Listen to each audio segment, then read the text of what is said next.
Welcome to Kruk and Kuip Extra Innings. Today, the Giants lose to the fucking Phillies 5-2. You can follow me. Welcome to Kruk and Kuip Extra Innings. Today, the Giants lose to the fucking Phillies 5-2. You can follow me.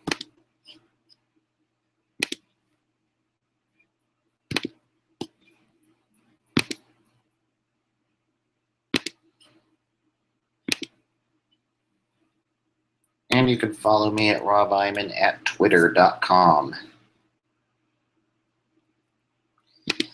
Yeah, this is not a good game. This is a series we should have fucking won, but now we have to settle for a fucking split against the lowly fucking Phillies. Not a good day.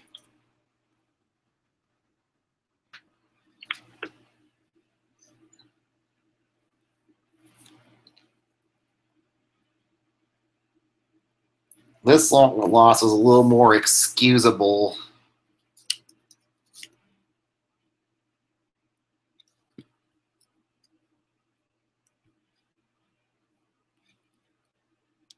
But still, this is a series the Giants should have won. This really was a series the Giants could have won, but they didn't.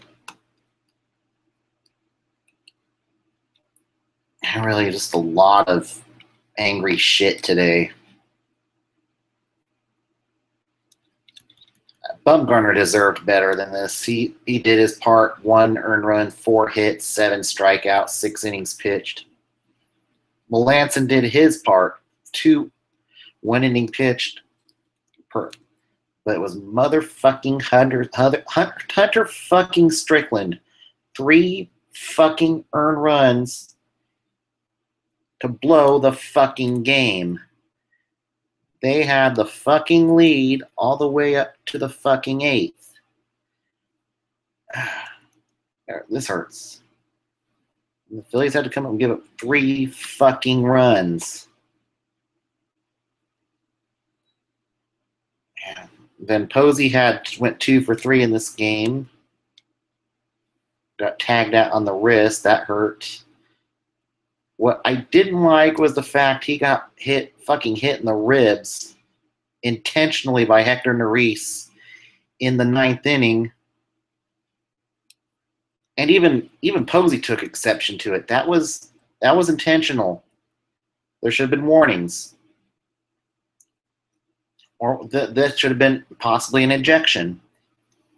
I think Neris should face a suspension for this. Very Bush League by Neris. I mean, there was no reason to be hitting Strickland. I mean, to be hitting Posey like that. And Posey's going to get a rest tomorrow. But still. And then having to settle for a fucking split against a team who's likely going to fire their manager in the offseason and who's likely going to be drafting first. I think the Giants have sealed their fate at this point. They've sealed their fate. They're going to get a top 5 draft pick. And now they've been mathematically eliminated from the division. The only other bright spot today was Brandon Crawford, 2 for 3. So Crawford might be getting it together a little bit. But I think Philly has to be happy that they don't have to play the Giants again this season, or else I think there would have been retaliation the next time. Still, this is just not good.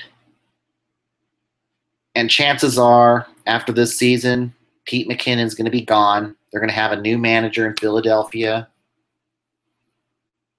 Philadelphia is a tire fire, or maybe a nuclear waste fire. Why didn't we win the series? This is really our this is our year. And what's going to happen if the Giants don't bounce back next year? What could make things even worse is if next year ends up being a failure, and because of that failure, you end up seeing Bochy become a lame duck in 2019. Or worse, you have the front office possibly ask Bochy to step aside after next year if things go south. Bochy could be in a no-win situation next year. Front office is not ready to embrace rebuild, and I don't know. I really don't know who they can add.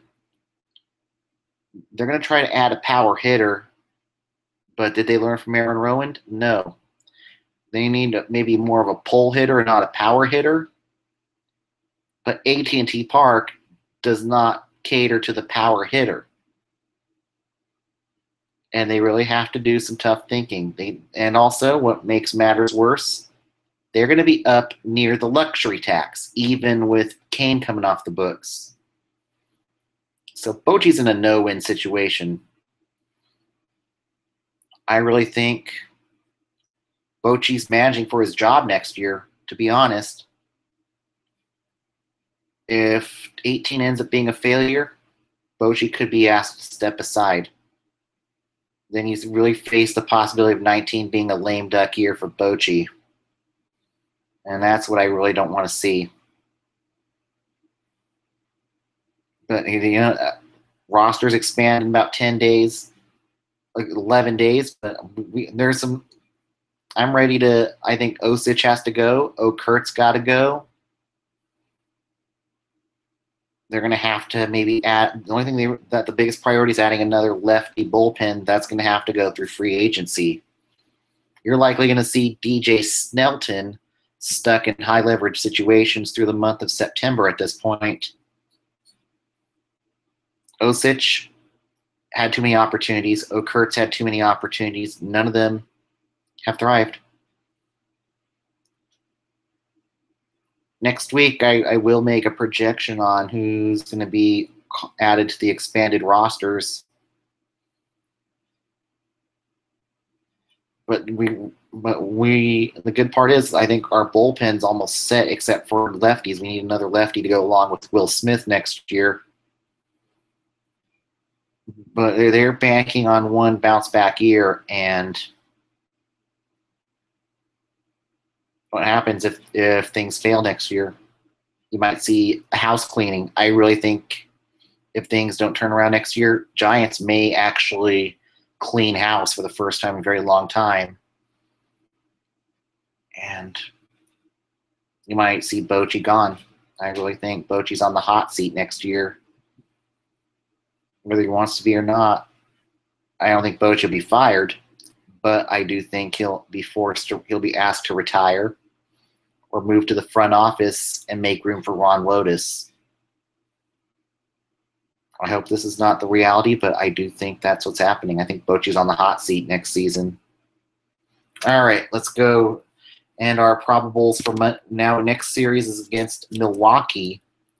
A surprising, and this is a really good Milwaukee team. Milwaukee's now, after today, is now only 2.5 games out of the wild card. With the wild card tightening up, this is going to get. Can Milwaukee make a September push? Tomorrow you'll have Zach Davey versus Chris Stratton. Tuesday will be Jimmy Nelson against Jeff Samardzija. And then on Wednesday,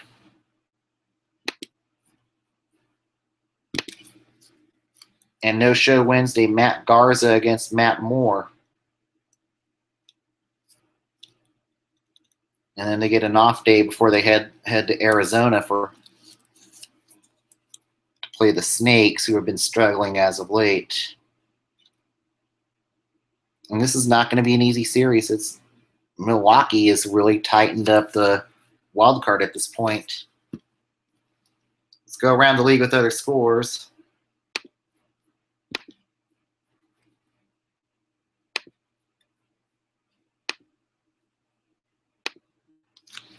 The Tigers beat the LA Dodgers 6-1. Your winning pitcher, Justin Verlander. Losing pitcher, Kenta Maeda.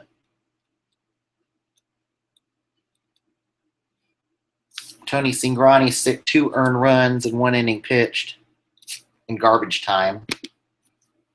The Marlins beat the Mets 6-4. Your winning pitcher, Adam Conley. Your losing pitcher, Jacob deGrom.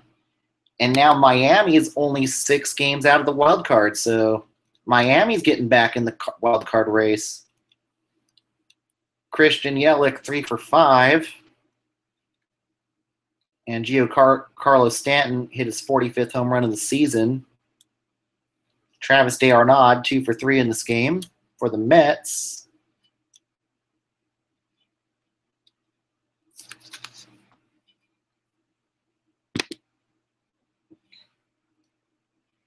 Odrismar Despaigne, 3 earned runs in 1/3 inning pitched. Josh Smoker, an unearned run in 2/3 of an inning pitched.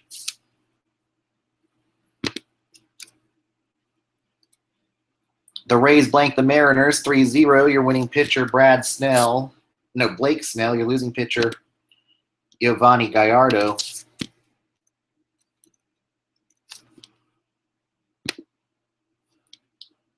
Denny Hechavarria, 2 for 3 in this game for the Rays. The Red Sox beat the Yankees 5-1. Your winning pitcher, Rick Porcello. Your losing pitcher, Sonny Gray. And Porcello starting to get hot at the right time for the Red Sox. Sandy Leon, 2 for 3 for the Red Sox. Jackie Bradley Jr., 2 for 3. And Sonny Gray just didn't get any run support today. Tommy Cannell, 2 earned runs without recording an out.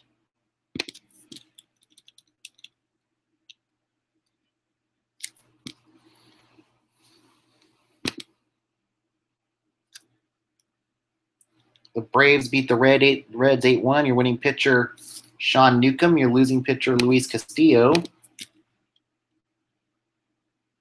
Brandon Phillips, 3 for 5 in this game. Freddie Freeman, 3 for 5. Dansby Swanson back up to the majors, 2 for 3 in this game. Castillo went 4 innings, 2 earned runs. But Drew Storen, not a good day. 6 earned runs in 2/3 innings pitched.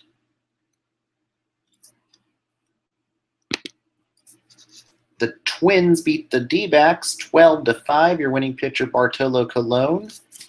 Your losing pitcher, TJ McFarland. Brandon Drury, 3 for 4 in this game for the D-backs. Chris Gimenez, 3 for 3 in this game for the Twins, with a home run in this game. And McFarland, 7 earned runs in 1/3 inning pitched.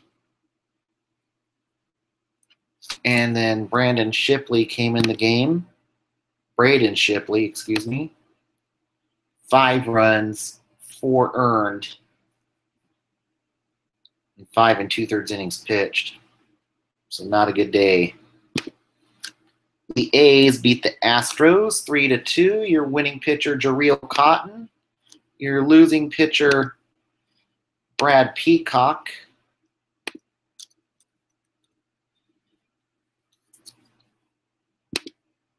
Boog Powell, 3 for 4 for the A's. Alex Bregman, 2 for 3 for the Astros. Bad luck for Peacock today. 3 runs, 1 earned.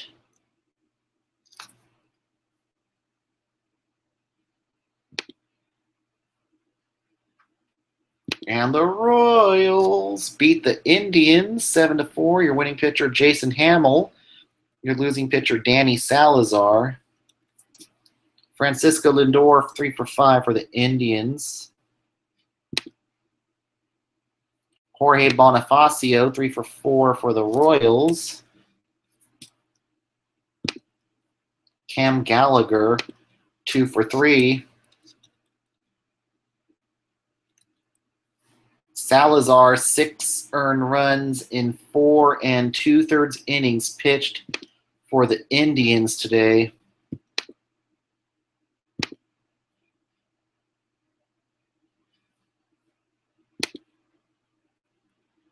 The Cubs beat the Blue Jays in 10 innings, 6-5. Your winning pitcher, Justin Wilson. Your losing pitcher, Roberto Osuna.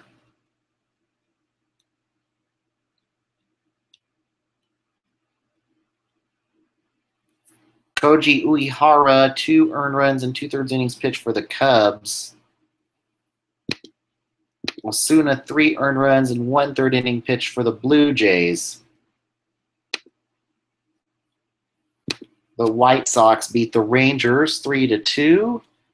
Your winning pitcher, Miguel Gonzalez. Your losing pitcher, AJ Griffin.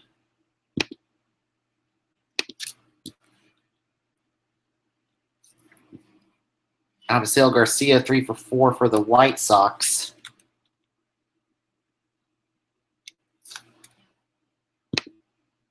Aaron Bummer, 1 earned run without recording an out. Juan Minaya. And there was a bad collision in this game between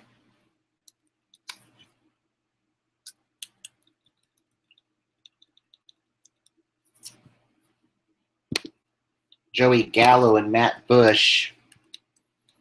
Both left the game with concussions and will likely go on the disabled list as of tomorrow.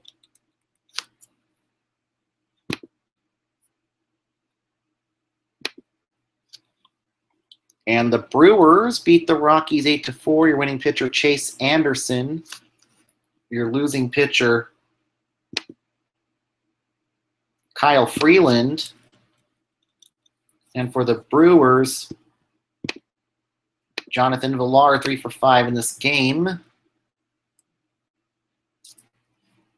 And for the Rockies, Carlos Gonzalez, 3 for 4 in this game.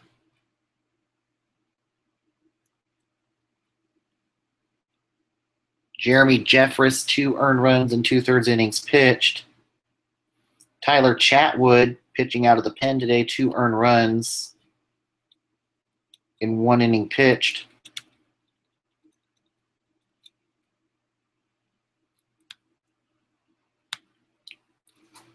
And now the Brewers are only 2.5 games out of the wild card after this series win over Colorado.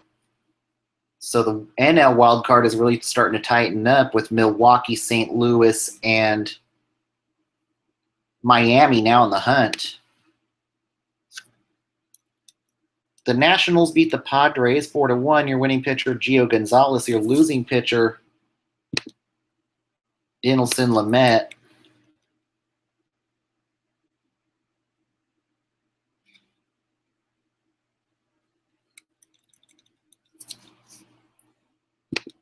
And the Nationals purchased the contract of Alejandro Diaza. So hopefully Diaza could be a good stopgap option until some bodies get healthy. Lamet only went 4 2/3 innings, 3 earned runs.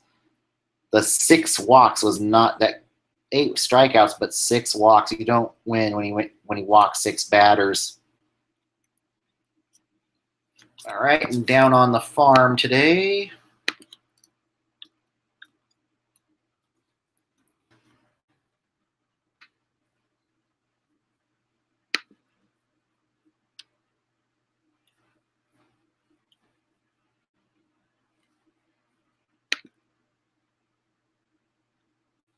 Right now, the River Cats and Isotopes are tied at 1 apiece.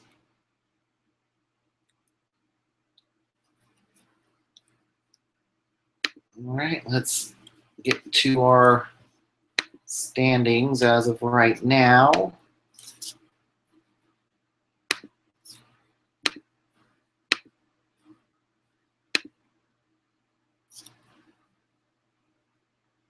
And here are our current standings. Boston up 5 games over New York. New York 2.5 games in the first wild card spot. With Tampa Bay and Baltimore 4 games back and Toronto 5 games back. In the Central, Minnesota gains a game on Cleveland.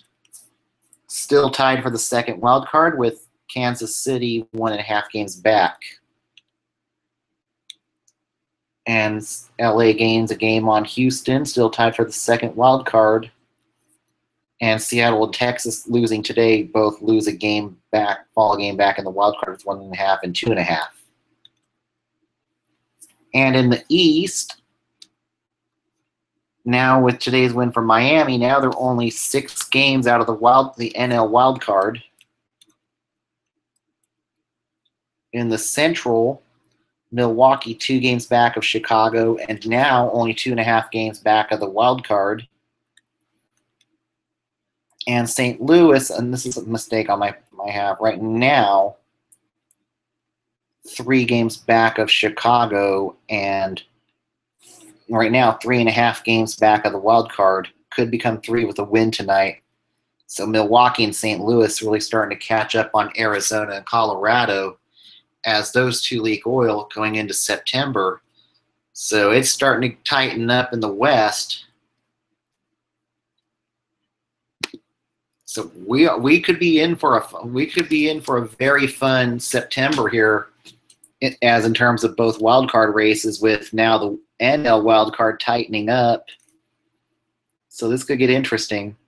And AL West, this is going to be fun. This is going to be a very fun wild card race for the battle for that second wild card spot. Like 4 or 5 teams, like maybe 2 games back. So that's going to be a real fun as we start getting into September and rosters expanding in 11 days. This is going to be a very fun times. And now we'll see if the Giants can embrace the spoiler rule. All right, I will see you tomorrow night. Keep it orange, keep it black, keep it orange and black. Good night. Good day, everybody.